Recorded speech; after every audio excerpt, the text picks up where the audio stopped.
Well, welcome back, everybody. I am so excited to have my guest here today.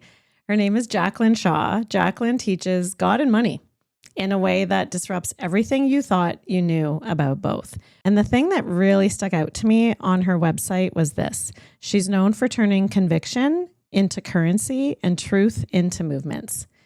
Welcome, Jaclyn, to the High Vibes with Binu podcast. Welcome to the High Vibes podcast. I'm Binu, your host. My goal with every episode is to leave you feeling better, shining your light a little bit brighter than before you press play. Let's dive in. Thank you. I am so excited to be here, and I can't wait to dive in with you. I can't wait. And I was telling Jaclyn, just for the listeners, just before we started, that listening to you on some other people's podcasts, just to learn a little bit more of you, because I rarely have people on in the last 3 years of my podcast that I don't know very well, but you came highly recommended. One of my friends had you on hers and I listened to you and I was like, oh my gosh, she speaks my spiritual language. So I just knew that whatever is going to come out here is meant to come out. And so I'd love to just ask you to just share with people, like, what do you do? Like, who are you and what do you do? And I love that you're Canadian. So give us a little background. Yeah. I mean, what a question. Who are you and what do you do? I lead conversations around God and money and teaching women how to stand in the power of who they are and to stand in conviction with their voice and translate that into paychecks. I love that. And I like you say somewhere that God writes your paychecks. And I've heard you say that. And I want to get to that later, but I do want people to hear about your book. So Spiritual Smackdown. And it's funny because I haven't had a lot of people on the podcast or even in my life who've gone through a story of infidelity. And so it's interesting how open you are. But I feel what I really want to bring out is that you followed your soul more than you followed your human conditioning of what people told you to do. So can we dive in a little bit here of how we do this? Because I really want to show the spiritual piece of how because I can only imagine some experience that you had going through that and then writing a book about it. Yeah. You might have had people not too happy about that.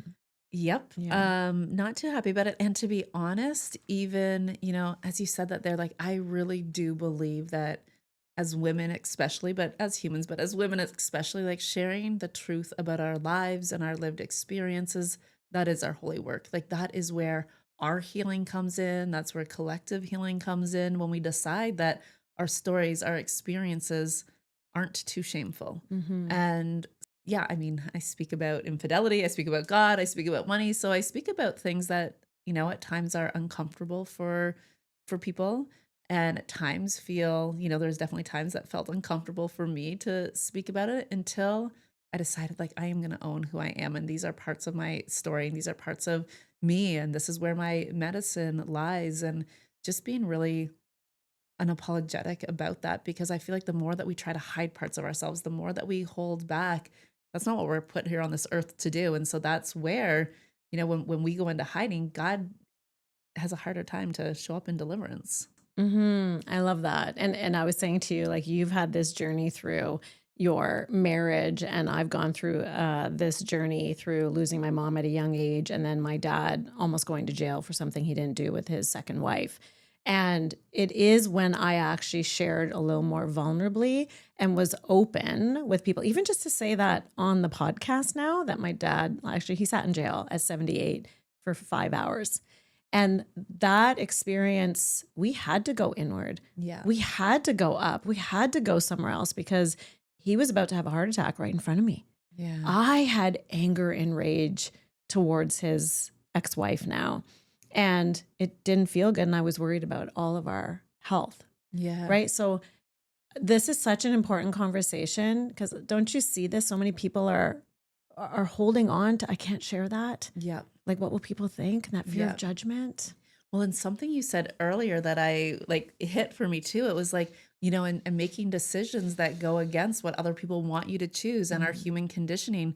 A lot of my story, my experience that I write about in my book that was like in my marriage and then also is translated into my business at times too. It's like things that I thought that I didn't want to like continue to say yes to. It was like at times I was meeting myself with like the things that I said I would never do, the things that I Mm, want to be like, mm, no. And it was like, can you actually listen to your soul truth mm. above that human ego, that what you thought you would choose and live in this moment? Like in this moment, what's true for you and what was true for me is not what I ever thought it would be. And I like this connection between relationships in our lives and relationships to money.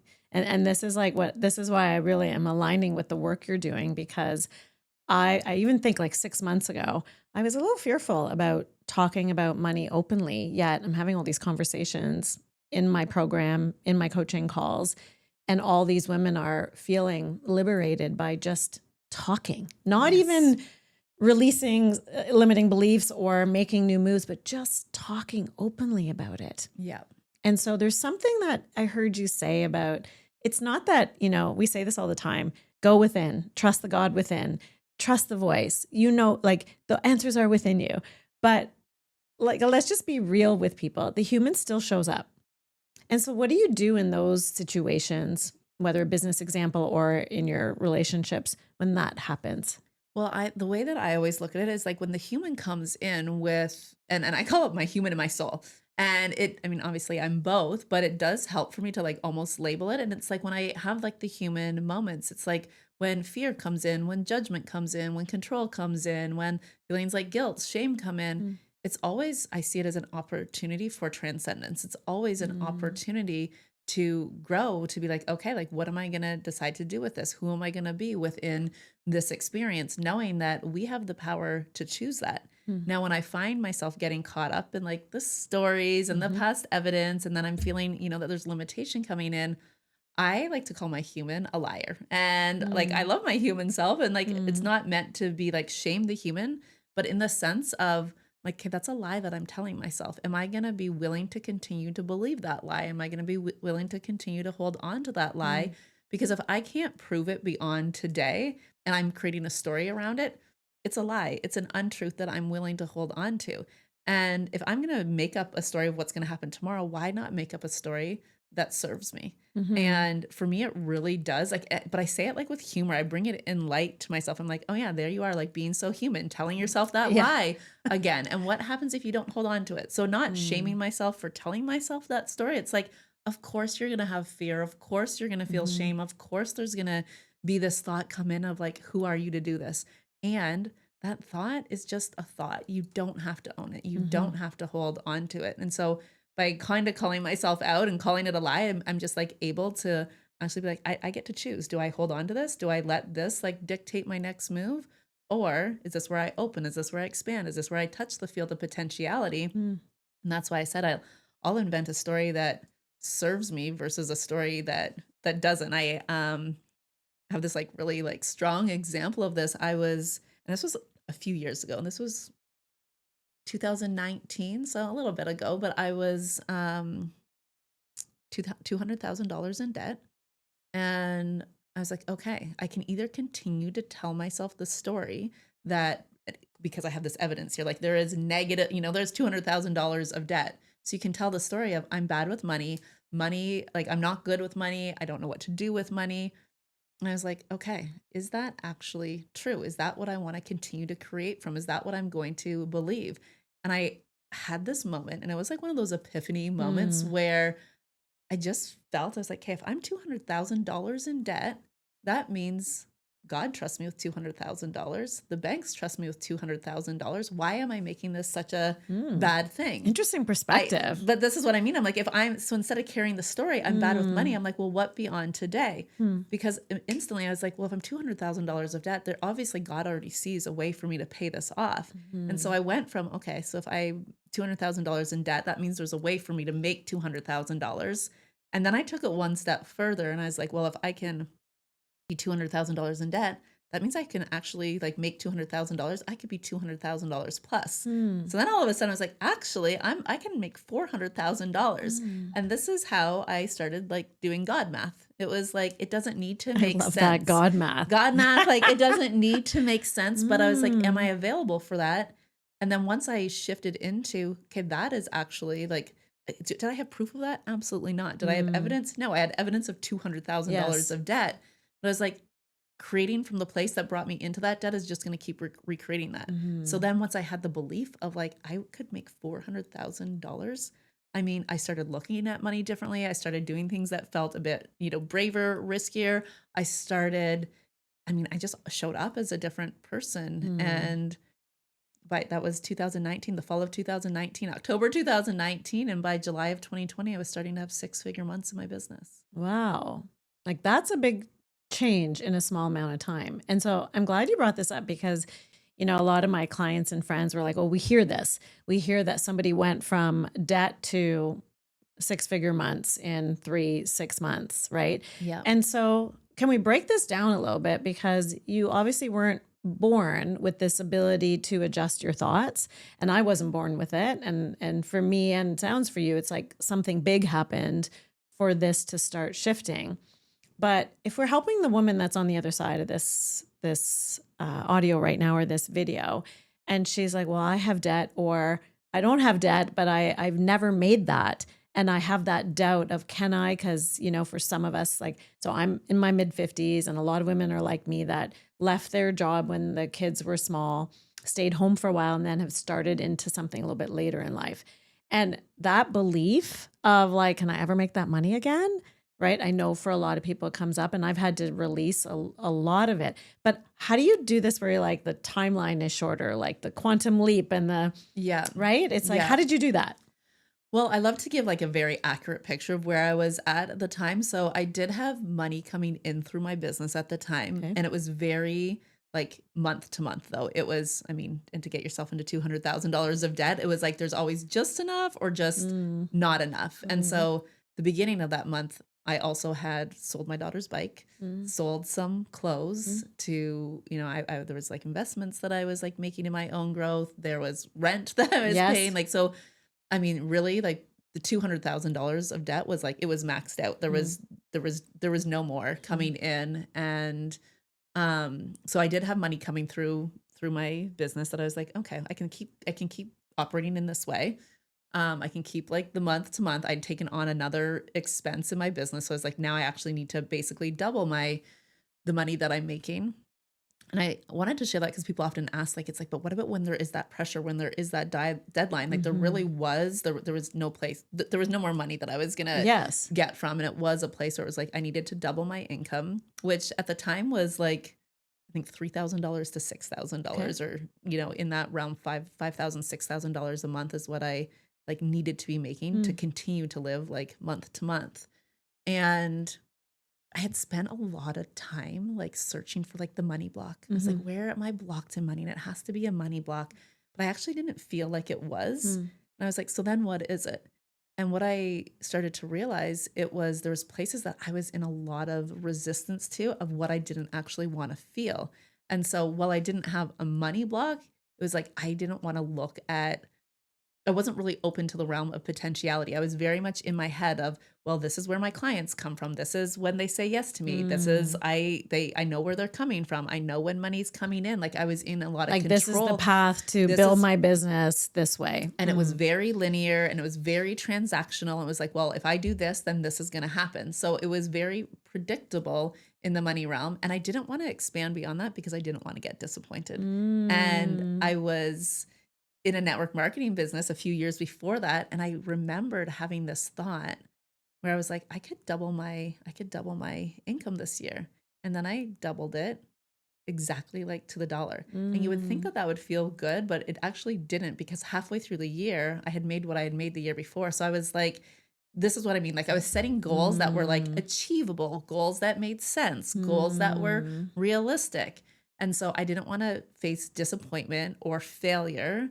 And so I didn't want to really be open to the feel. And of course we say we want to, like, I was like, I want to have a quantum leap with money. Yes. I want this, but then I had to be willing to like actually feel disappointed. And I started looking at my money every day and I started to meet myself with okay, it's disappointing that there's not more there. I saw where I was judging myself. I saw where I was limiting myself. I saw where I actually wasn't open to, new clients coming in, new ideas coming in, new pathways for money. And I had to, like, by sitting with that every single day, I saw where I was in so much judgment of myself that I wasn't even aware of.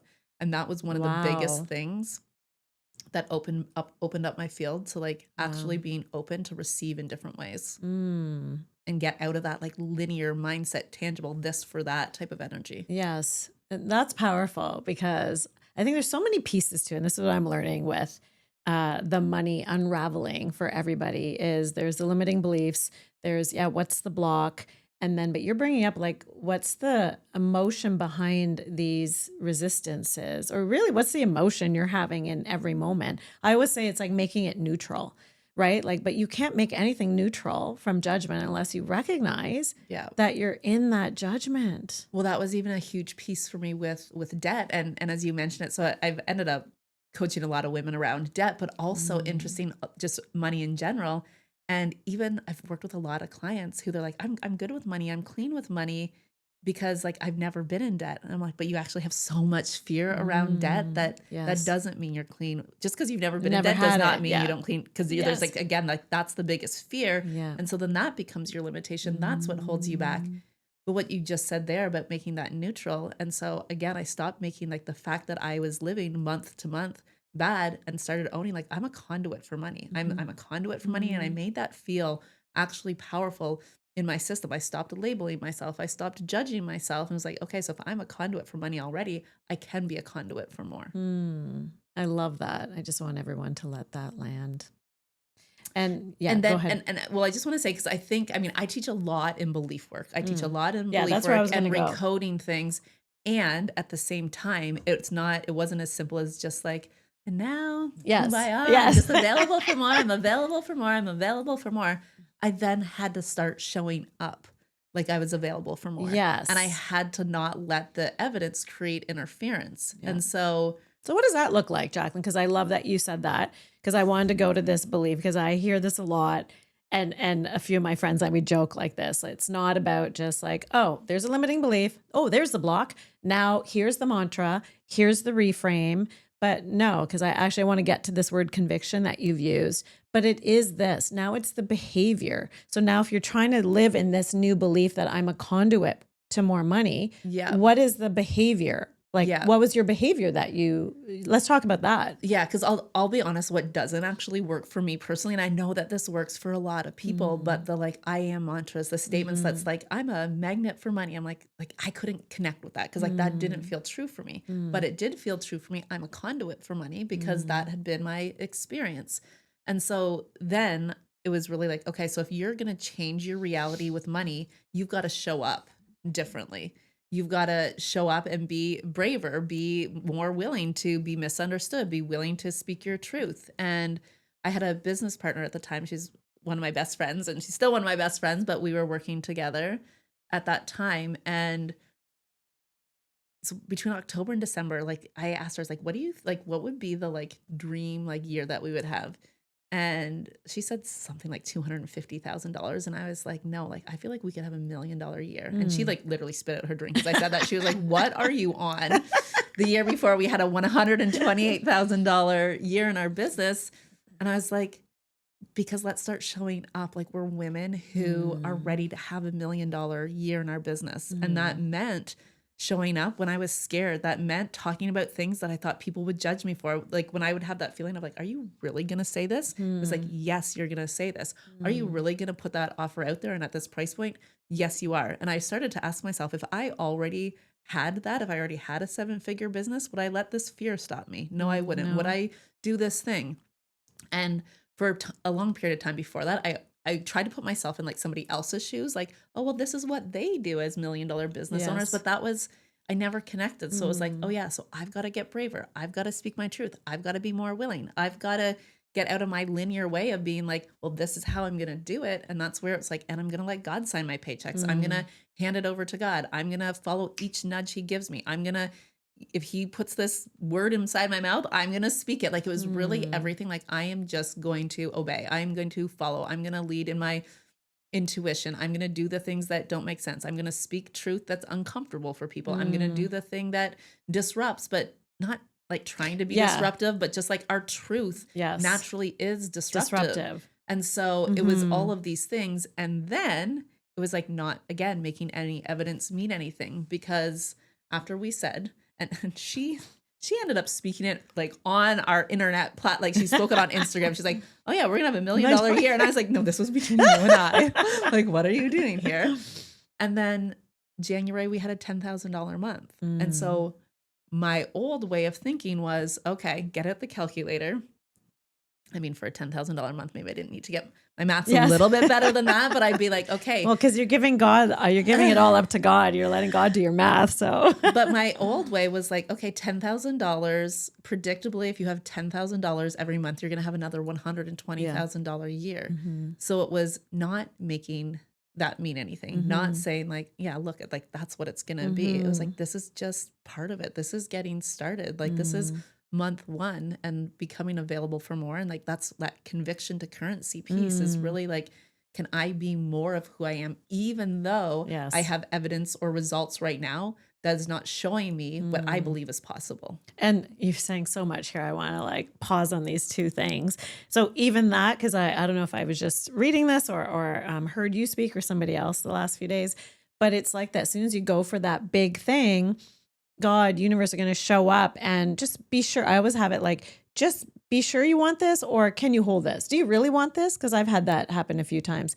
Do you really want this? And to have that $10,000 month, I almost feel is like God saying to you, okay, let's just be sure, right? Can she hold this? Can she not fall into this trap, this old trap of like just giving up and deciding that you can't judging yourself again, right? But it was also so crazy because like in September, like so 4 or 5 months before, my prayer was to have $10,000 months. Okay. Like it was like $10,000 months would like, if I just knew that was stable, like that would feel so good. And so then it was recognizing like, okay, that was the prayer a few months ago.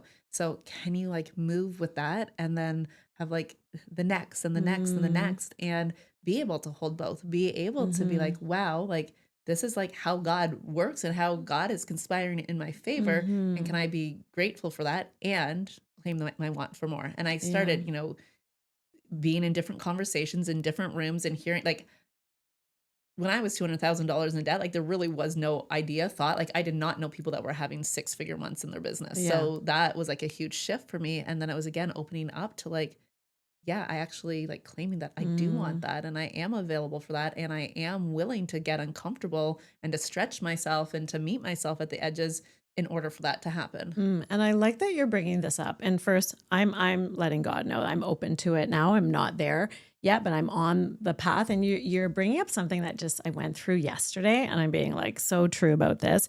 You know how you just said that, oh, I'm open to charging more for this program. So if you're trying to get to 7-figure year, I have to do this, and I went through something just like the opposite the last 2 days where I was noticing I was activated by a few women in my world that I've met lately who charge a lot more for their 6-month program than I do. And I noticed myself falling into that, like, oh my gosh, I can't believe they charge that much. And, you know, that person that signed up for that can't even afford it. And I caught myself and I thought, I'm activated because I want that. And so that, like even that, I had to catch that part of me that kind of fell into complaining or not liking that. And then I thought, why don't I like that? I don't like that because I actually want to be able to charge $15,000 for my 6-month program. Yeah. And it was an interesting viewpoint. So what I actually think the divine timing of you being here today, when I was driving over here and I was like, oh, Jaclyn showing up for a reason. You said the word movement, which really just landed for me. But this piece of like thinking about money a different way and showing up in that way and allowing yourself to be judged by what you say. So literally you're okay activating other people. And I think that's probably the thing that is, I'm just stepping into, like, I'm just opening up on Instagram to have money conversations. And I've had just even 2 ladies today say, thank you for opening that up. Do more of that. I'm like, oh, do more of that. Okay. Yeah. And I was so scared shitless to have a little, like a 1-minute video on Instagram. So the thing is, the thing that you feel called to speak about, talk about, even though it's scary, like it's meeting yourself at the edge, like you are the answer to someone else's prayer right now. And what if you're holding back in that when you feel called to bring it forward, you're not showing up as the answer to their prayer. And we all are like, we're all the answer to each other's prayers when we're willing to stand in the truth of who we are, when we're willing to have these conversations. And it's fascinating because, especially with money, we go through different seasons. So what you just said there was definitely a season for me that was like stretching myself into, the price points. And I'm actually in a bit of a different season right now, in the sense that I have been building in different ways this year. And I used to run masterminds that were, I run a lot of masterminds, and I've had masterminds that are anywhere from like $3,000 a month, $4,000 a month. I think there was a mastermind that I did that was $7,000 a month. There was a $77,000 pay in full mastermind that I ran. And then this year, like, really felt like the calling to have a mastermind that I'm running for a full year for $3,333. And I want to share that because we go through, and I was like, that's what feels true for me. And so can I not feel like, and my masterminds sell out. So it's not even like that wasn't working, that a higher price point wasn't working. For me, what really felt was happening is I had a particular mastermind that I was leading. I was like, I want anyone who wants to move with God and money to hear these conversations. And I was like, what price point feels good for that? And it's a big space, so it holds a lot of women in it. And there's some men in that space too, but it was like, yeah, that's what it feels like, $333 a month or $3,333 a year. And so it was almost the opposite of interesting. can I not attach my worthiness also to the money I charge? It's like, what feels true for me? And really taking out that money equals worthiness, because this is where I've often heard the conversation, like, charge what you're worth. And I'm like, it's not even possible to charge what we're worth. So I don't even know how to charge do what I want? Yes. And I honestly, like, thank you for saying that, because I think you just liberated something in me. It's like, I've heard that so much. I'm like, I don't even know what that is. Like, I know I'm worthy of more, but what's the number? And then I just actually look. So I'm big on the signs and synchronicity, especially numerology. And I get a sense, and then I start seeing numbers on number signs. And I know my first program, it's like I wanted to charge like $555 a month, yet I kept seeing $333. And then when I check in, and it was a bit of like, I was afraid to charge the $555. And like, when we just look at your prices, like, you give the possibility of what can be. But I remember in that moment, it's like, it felt so good inside to start it off at $333, a no-brainer. And then I remember within like the first 5 people who signed up, I just heard a voice that's like, you're ready. And I switched it to $555. Yeah. And that's the thing too with like the money piece. So again, by just being like, it's just what I want to, and giving ourselves that unapologetic permission. Like, there was a season of my life in business that I only did do high ticket and high, like, because that's what felt true for me. And I actually didn't want anything to feel like a no-brainer. Like, I was really like, I don't want people to come into this space because it's a no-brainer. I want there to be a bigger, like, energetic investment. And so I have spaces like that right now. Like, some of my private coaching is, I've got another mastermind that's $20,000. I've got some private coaching that's $44,000. I've got private coaching that's $120,000. So I have that, and I also have offers that are $11, $33, $300 a month, because it all actually feels like good and true for me right now. But there's been seasons where it was only, high ticket, close proximity. Then there was seasons where there was like only no-brainer type of pricing. But for me, the biggest thing is like, am I being true to like what I want to create within the space? I'm the creator of this space. And so, this particular mastermind, I'll tell you, it's called Employed by God, because it fits in with this theme. That.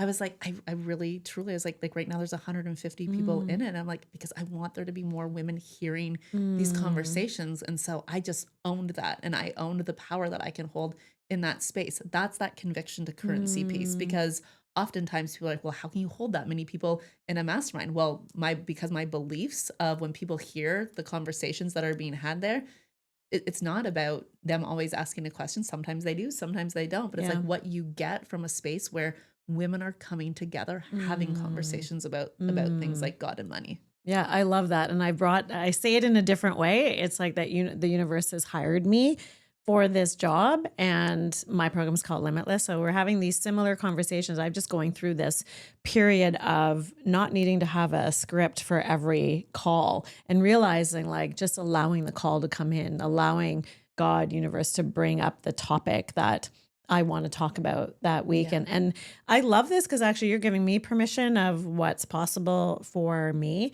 But I love your words. The one thing I really want to bring forward here is, so you have such conviction in how you speak.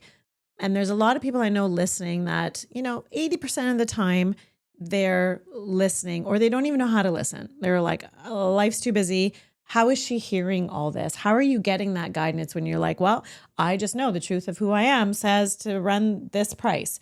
How are you doing that? Like, what would you say to those people that are like, well, how do you do this? I mean, it's definitely a muscle that you build in the sense of like the more that you do it, the more that you're willing to have it not make sense, the more that like for me, it's like I'm available for it to not make sense. And then the more I move, the more it gets revealed. Like the more I move, the more in motion God meets me. And so I think the biggest thing is that we don't get in motion.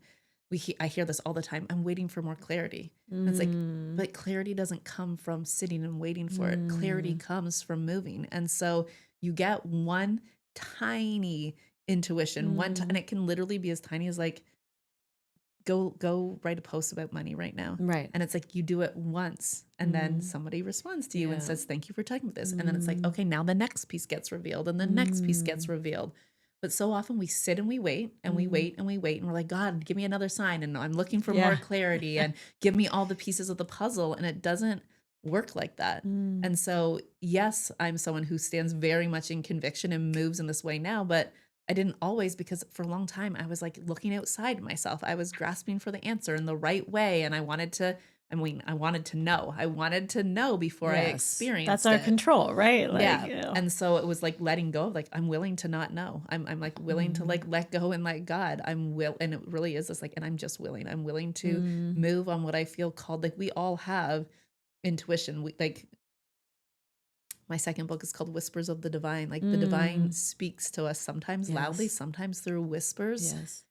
And so at times it's like also giving yourself time to tune in. It's sitting in silence with yourself. It's waking up in the morning and actually having time to yourself where you're not running through the to-do list of your day, where you're not opening Instagram. It's driving in silence instead of listening to a podcast. Instead of like, I do really think we're in such a place of over consuming where it's like and I will and I am like so much for mentorship and obviously I lead as a mentor, but it can be too much when you're like, and I'm going to take this course and this course and this course and listen to this podcast and read this book and scroll this Instagram, and it's so much. It's just like, and so of course you don't have time to hear your own voice because you're listening to everyone else's voice. And so I'm not a huge consumer. Like if I'm consuming something, it's because I'm also willing to invest in that person. So my kind of rule for myself at the beginning was if I'm not willing to actually invest, like pay money to this person, then I'm not going to consume their content. I love that because actually I was feeling a few months ago, am I the only one that's consuming less, but putting goodness out into the world? Like I feel truly called to put the words and the posts and everything that I share my gifts and my experiences, but I'm not consuming because that's what was happening to me is and I go through periods, right, where I'm like, why is my head so noisy? Oh my gosh, I need alone time. Yeah. And that's what I say too. It's like walk in nature without the earbuds on, turn the music off in the car. I feel like the car is like such a sacred place just to have spiritual conversation. And then I also, that's why I'm like, we speak the same language. It's like when you wake up, just like take 30 seconds and have that conversation with, and I always say like our inner spirit, like I'm having a conversation with her. And just saying hello, just saying like what's for me today? What's here for me today? What's your guidance for me today? Or just create a conversation to build that relationship. And I feel like that's a big message I want to put out there, right? Intuition versus like have a conversation, build the muscle. And I like what you said, take one step and then the next one will get relieved too. Because I feel like if anybody's listening, that's like a really strong point here. We're waiting for clarity for too long and letting the noise get us. Yeah. And then I think we also do things like we're like trying to be more connected. We're trying to be more spiritual instead of recognizing like you are a spiritual being. You are a divine being. Like you are always connected.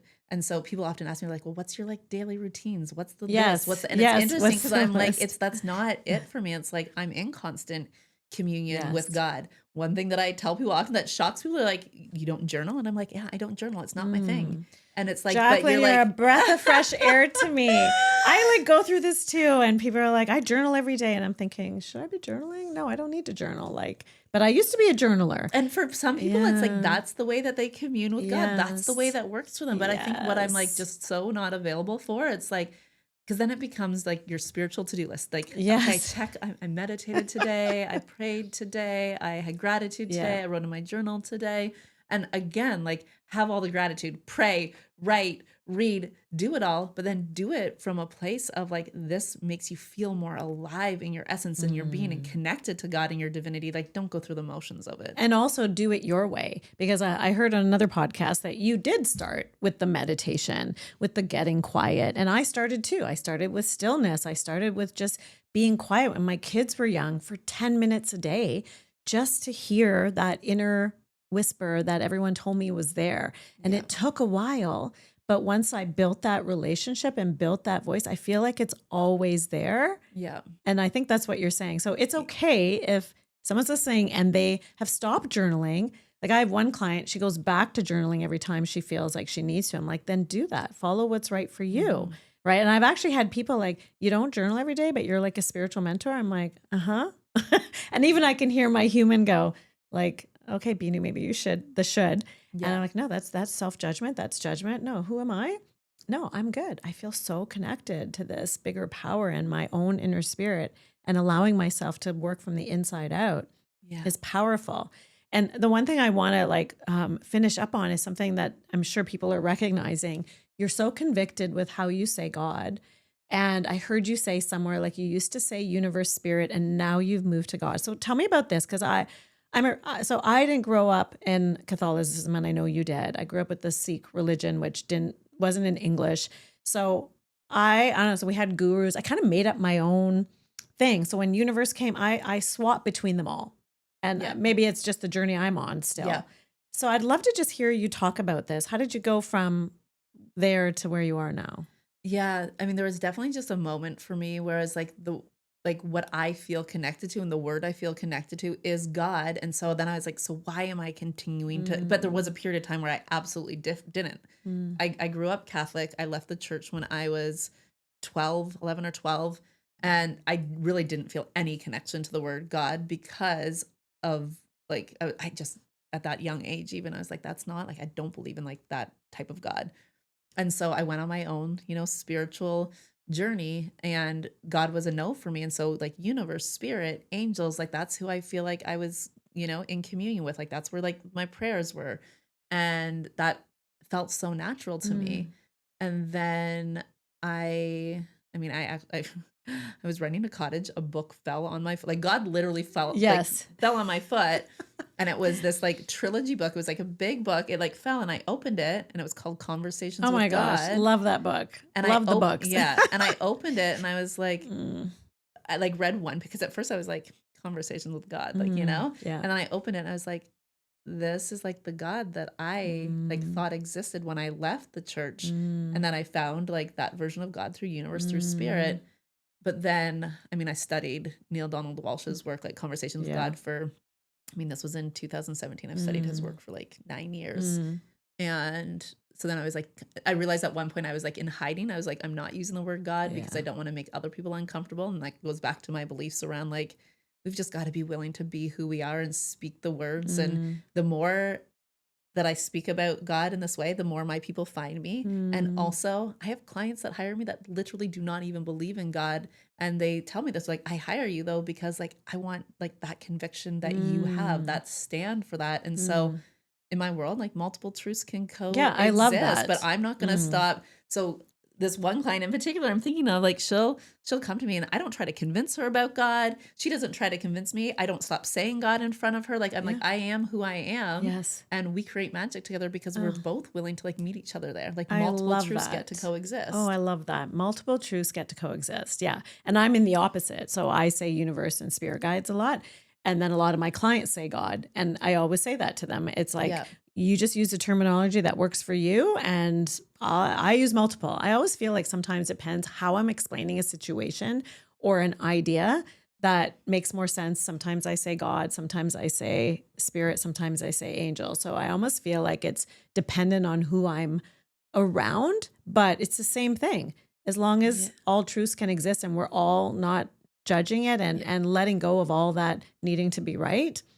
I do think the important piece within this, though, is that you're speaking what's true to you. And so that's for me where it became a point where I'm like, not saying God is because like I'm worried about judgment, not saying God. So it's like, that's actually, I mean, if I look at everything through the lens of frequency and energetics, so I'm like, that's actually contracting in my field because I'm not willing to be the truth of who I am. And funny enough, I did have a conversation with Neil Donald Walsh around this once. And I said, I honestly believe if you would have named your books like Conversations with the Universe, they wouldn't be the bestsellers that they are because, not because the writing would be different, but I'm like, but you wouldn't have owned your truth. And so it's not owning our truth in it. That's what creates the interference in our field. I love that. I'm going to sit and contemplate that a little bit. Yeah. And it's not just with God, it's with everything. Like this is where disruption, it's like, oh, you want to say you want to say the word money, but instead you say the word abundance because it sounds a little bit, it's not as triggering for people. You want to say this. And so it's like that for me is always like looking at where I'm in resistance. It's like, can I lean in? Can I stand behind the word? Like something as simple as like the words I want to use. And I mean, I said something as simple as, but it's not, right? Like that's where our growth edge often is. Can I actually stand for what I want to stand for? Can I actually say what I want to say? Can I actually teach on what I want to teach? Can I actually have those conversations? I love this. I think it's so good. And I think it's going to leave people here today with just some contemplation. And you know what the nugget is, the real big nugget, and it's something I speak about a lot, is that self-judgment. And so just to hear you say, in all these places, right? Am I holding back because I'm fearing of judgment? Oh, something to look at here. What if I just said it anyways? Oh, over here, am I fearing judgment? And I think if we can do that and go inward and really notice where we're stopping because we're afraid of judgment, that can open up so much for so many people. It's so interesting again that we're having this conversation today because I don't lead a lot in conversations around judgment, but today I literally just wrapped up a 13-day experience called Judgment Day. And it was 13 days of looking at like judgments of self in different ways, judgments of success, judgment of money, judgment of God. And each day people had, it was an audio training, and each day was like really looking at the judgments we hold. I love that. And you know what's here for me is I've been going through a lot of like, I've been not doing a lot of work this last month. I've been in like full wedding mode with like nephews and nieces and all that. And then my dad's 90th birthday. So I've just truly been in this like family place. And I've had a lot of time to go inward and think like, you know, what do I stand for? Like I've had this come through. What do I stand for? What do I want to be known for now? Right? It's like I'm at this place of like, what's calling me? And this whole thing always comes back to help people release the self-judgment. Help people release the self-judgment. So I believe you were supposed to be here today in front of me. We were supposed to have this conversation. Jaclyn, we could just talk forever. So we'll have to have a part 2 for sure. Where do you want to leave people? Like, where can they find you? Do you have something that you want to tell them about that you're launching? Please feel free. Yeah, honestly, within the context of this conversation, I've led recently an offering. It's called Get Paid by God. It's free. It's 3 days, but it touches on a lot of the concepts we talk about here. I give 2 tools that I actually used in that space when I went from $200,000 of debt into having 6-figure months. And it's not about clearing out debt, but it really is this conversation, like standing in conviction, owning your power. These 2 tools that I give. If you're interested in more work, anyone listening about like God and money, that's definitely the place I would start. It's God, it's money, it's conviction, it's power, it's truth frequency. I love it. I can't wait. And Instagram, what's your Instagram? Instagram, the.Jaclyn Shaw. Okay, amazing. And we'll put all those in the show notes. And I'm going to ask you one last question. I always leave my podcast listeners with this line at the end that I truly believe when we live our lives from the inside out and we bring spirituality into our everyday life, that we can live the extraordinary life and have the extraordinary business. So what would you say for people to live their extraordinary life? What's the one thing that you would leave them with? To stop overcomplicating it, to stop overthinking it, because like this is where I feel like we just do this dance with ourselves. We feel that nudge, we feel the calling to do something, but then we try to logic it, we try to make it make sense, we try to see beyond the now moment. Like Mm. the ethers of now means like just drop into the now. What feels true for you right now? Where are you feeling called to move right now? Where are you feeling called to speak now? Right, whatever it is, it's like bring it in the now. Don't keep bringing the past evidence to the now. Don't worry about what tomorrow. It's like Mm. right now. Right Right now now. matters. So who are you willing to be in this moment? Mm. I love it. Thank you so much for being here. This has been wonderful. So welcome. You're so welcome. Thank you for having me. It's yeah, this conversation was incredible. I can talk about, God and money Yeah. all day long. Yeah. And I can't wait for your next book. It's so divine. I use this word all the time. So I love it. Whispers of the Divine. When is it coming out?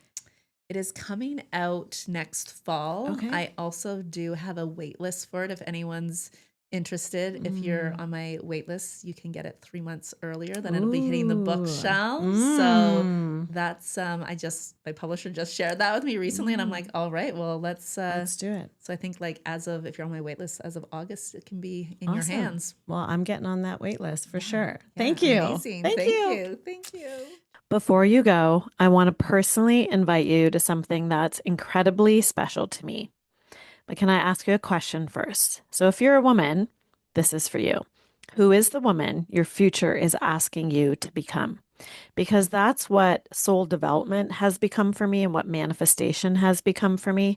It's no longer about vision boards or wishing or hoping that one day life will be different. It's actually about becoming the woman who trusts herself enough to say yes, the woman who speaks her desires out loud, the woman who takes the next step before she has every answer, the woman who's available to receive everything that's already trying to find her.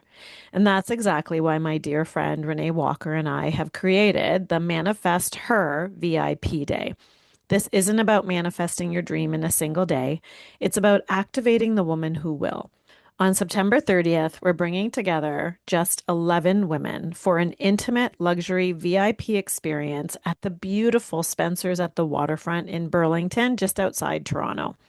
For one full day, you'll step away from the noise of everyday life and step into a room where your dreams are taken seriously. It's a room where you can think bigger, but also a room where you speak your vision out loud and you're fully seen and fully heard, and be surrounded by women who don't question your dreams at all. They actually help you expand them. Throughout the day, Renee and I, both spiritual mentors and coaches, will guide you through powerful coaching, meaningful conversations, embodiment practices, reflection, and intentional planning so you leave with so much more than inspiration. You'll leave with a different relationship with yourself, truth be told. Because here's what I've learned over and over again, both in my own life and from coaching many, many women. Transformation doesn't happen because we consume more information. We can get that anywhere now. It happens because we place ourselves in environments that call us forward, rooms where we're challenged to think bigger while staying safe in our nervous system. Rooms where someone can see possibilities in us before we fully see them ourselves. That's why I believe so deeply in experiences like this and why I put myself in these rooms so many times. They literally have shifted so much so quickly. So one day in the right room can change the direction of an entire year. I truly believe that.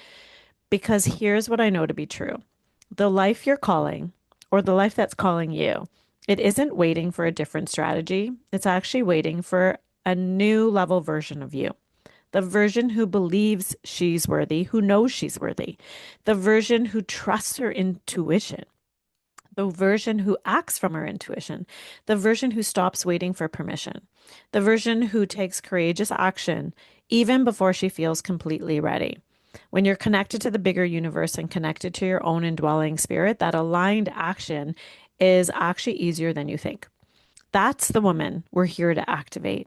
So if you're feeling a nudge while listening to me right now, If there's a dream that just won't leave you alone, that daydream, you know what I'm talking about, or you've been craving a room that feels expansive, supportive, and deeply aligned, I would absolutely love to spend the day with you. And like I said, there's only 11 spaces available intentionally. And for a limited time, we're offering a special introductory price. If this speaks to your heart and your soul, please don't overthink it. Trust the nudge. You can find all the details and reserve your spot through the link in the show notes. I cannot wait to meet you. And if you have any questions first, please don't hesitate to email me, binu@binu.ca, or DM me on Instagram. It's just the @ Binu Dhindsa. I want to celebrate you and I want to witness the woman that you're becoming. So until next time, show up as the woman you're becoming, the woman who has always been there underneath all the noise. Speak your truth and trust the universe with the rest. Thank you so much for being here. I truly appreciate you listening. If this episode resonated with you and you wish to speed up your growth, feel free to check out my programs and services. Just go to my website, binu.ca. And if you know someone else who is seeking more meaning in life and could use some inspiration and high vibes along the way, please pass them on to me. It would mean the world. And it goes a long way if you take a few seconds right now and leave me a 5-star review and share this with your friends. I'll be forever grateful.